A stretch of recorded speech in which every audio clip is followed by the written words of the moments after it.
Logan Paul has just exposed himself as being an industry tool, an agent of the Matrix, and the biggest cuck in Hollywood. On his last podcast, he kept on making fun of his co-host George, as well as Andrew Tate, for believing in religion, calling it silly and backwards. He was mocking Jesus and Christianity, and he said both George and Andrew Tate were misogynistic, homophobic, and racist. This guy is a certified cuck. Let me show you a few clips from the podcast, and you tell me what you believe.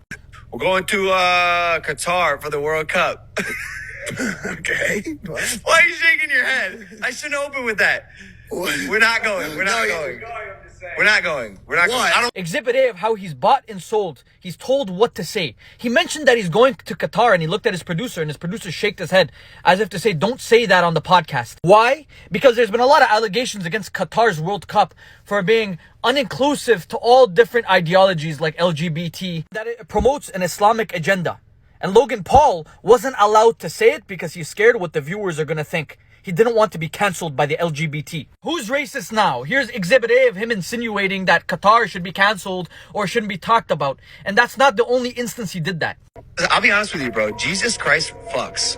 Oh, God. Genuinely, I know people that hate me, that treat me better about my faith than you, and you're my best friend. So, like, one that really hurt me is you told me I need a therapist because I believe in Jesus.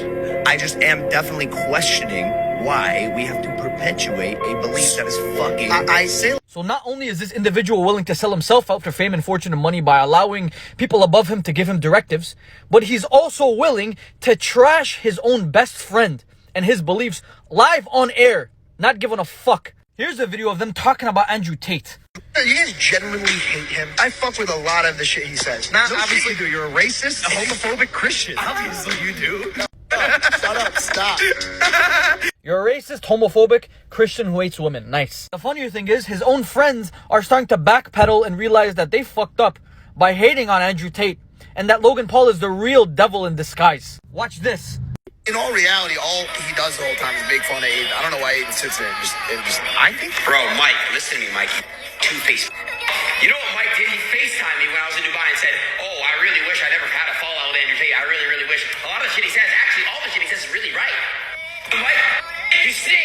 You 40-year-old Logan Paul's boyfriend. Shut up! So now you see Logan Paul's own boyfriend and his best friend are backpedaling because they realize that this motherfucker is actually the devil in disguise. The fact that a fat little 22-year-old low IQ streamer has more morals, values, and virtues than you as a 40-year-old heroin addict and your friend, a bought-and-sold agent of the Matrix, is laughable and shameable. Logan Paul is just so scared of being cancelled that he sold his soul to the devil, and now he's on the side of Satan. And my prediction is that it's all gonna go downhill for him.